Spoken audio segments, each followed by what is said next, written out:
Bismillahirrahmanirrahim. Assalamualaikum warahmatullahi wabarakatuh. Alhamdulillah, asyhadu an la ilaha illallah wa asyhadu anna sayyidina Muhammadan Rasulullah. Allahumma sholli ala sayyidina Muhammad wa ala alihi wa sahbihi ajmain, amma ba'du. Semuanya, perkenalkan, nama saya Ira Triani, saya dari Universitas Muhammadiyah Makassar. Saya dari kelas AK20D, jurusan Akuntansi 2020, Fakultas Ekonomi dan Bisnis. Sebelum saya ke materi, saya berterima kasih kepada Ibu Dr. Anda Haja Fatmawati Andi Mapasere MSI selaku dosen Pendidikan Pancasila dan Kewargaan Negaraan. Berbicara mengenai geostrategi. Geostrategi berasal dari kata geo yang berarti bumi. Secara kondisi geografis yang ada di Indonesia terletak pada persilangan dan berbagai aspek kehidupan yang secara objektif menjadi pertimbangan mendasar, seperti contohnya ditinjau dari geografis yang ada di Indonesia. Di antaranya ada dua benua, benua Asia dan benua Australia, dan samudra Pasifik dan samudra Hindia. Dan strategi diartikan sebagai ilmu dan seni menggunakan segala kemampuan sumber daya untuk melaksanakan kebijakan yang telah ditetapkan. Apa yang dimaksud dengan geostrategi? Geostrategi adalah suatu strategi dalam memanfaatkan kondisi geografi, menentukan kebijakan dan tujuan sarana untuk mewujudkan cita-cita proklamasi dan tujuan nasional. Geostrategi di Indonesia memberi arahan tentang bagaimana merancang strategi pembangunan dalam rangka mewujudkan masa depan yang lebih baik, aman, dan sejahtera. Geostrategi di Indonesia bukanlah merupakan geopolitik untuk kepentingan kesejahteraan dan keamanan. Dalam bahasa Indonesia, geostrategi diartikan sebagai metode untuk mewujudkan cita-cita proklamasi sebagaimana tercantum dalam pembukaan Undang-Undang Dasar 1945 melalui proses pembangunan nasional. Sifat geostrategi. Geostrategi memiliki sifat daya tangkal.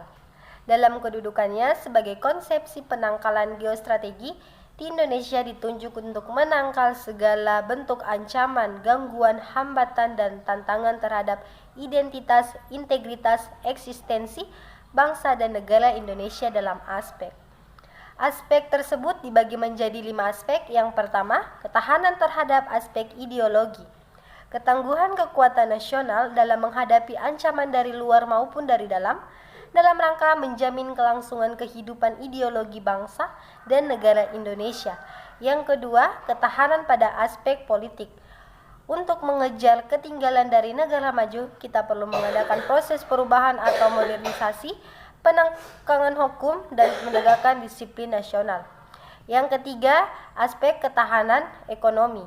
Ketangguhan kekuatan nasional dalam kegiatan yang berkaitan dengan produksi, distribusi, dan konsumsi barang dan jasa. Usaha untuk taraf hidup masyarakat baik secara individu maupun kelompok. Aspek yang keempat, ketahanan pada sosial budaya. Ketangguhan kekuatan nasional dalam menghadapi ancaman dari luar maupun dari dalam rangka menjamin kelangsungan kehidupan sosial budaya bangsa dan negara Republik Indonesia. Yang kelima, aspek pertahanan keamanan. Ketangguhan ketahanan kekuatan nasional dan upaya untuk melindungi kepentingan bangsa dan negara demi tetap terwujudnya kondisi kelangsungan hidup bangsa. Sifat-sifat geostrategi. Geostrategi memiliki 8 sifat-sifat dasarnya. Yang pertama, manunggal dalam membangun ketahanan nasional, adanya kesatuan yang bersifat komprehensif, integral antara Trigata dan Pancagatra. Sifat integratif tidak mempunyai arti mencampur aduk semua aspek sosial secara begitu saja, tetapi integrasi dilaksanakan secara serasi, seimbang, dan harmonis. Yang kedua, mawas ke dalam. Ketahanan nasional diarahkan kepada diri bangsa dan negara itu sendiri untuk mewujudkan hakikat dan sifat nasional. Yang ketiga, kewibawaan ketahanan nasional sebagai hal pandangan yang bersifat integratif, mewujudkan suatu kewibawaan nasional serta memiliki dataran efek yang harus diperhitungkan pihak lain. Dan yang keempat, tidak membenarkan sikap adu kekuasaan dan adu kekuatan. Konsepsi ketahanan nasional dapat dipandang sebagai suatu alternatif lain, konsepsi yang mengutamakan penggunaan adu kekuasaan dan adu kekuatan yang masih dianut oleh negara-negara maju pada umumnya. Yang kelima, berubah menurut waktu. Ketahanan nasional suatu bangsa pada hakikatnya tidak bersifat tetap, melainkan sangat dinamis.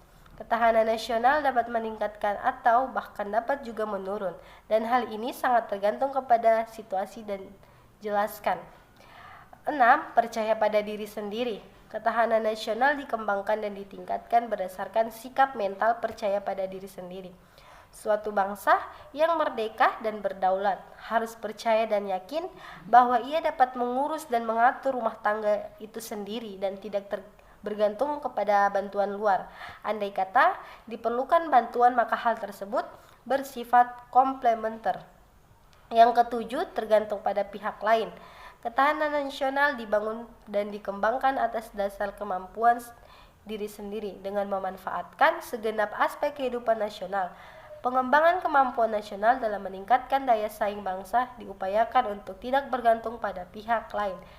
Dan yang ke-8 bersifat developmental atau pengembangan, yaitu pengembangan potensi kekuatan bangsa dalam ideologi, politik, ekonomi, sosial, budaya sehingga tercapai kesejahteraan rakyat.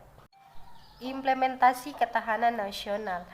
Implementasi ketahanan nasional diartikan melaksanakan atau menggunakan kemampuan berupa pengetahuan atau keterampilan yang dilandasi sikap ulet dan tangguh untuk mengembangkan daya saing bangsa sehingga menjadi bangsa yang kompetitif dan dihormati di dunia. Untuk menjadikan bangsa yang berdaya saing, maka Indonesia harus mampu memecahkan permasalahan yang dihadapi dengan efisien, transparan, dan akuntabel. Implementasi permasalahan terbagi menjadi 4. Yang pertama, ketahanan nasional dalam bidang politik.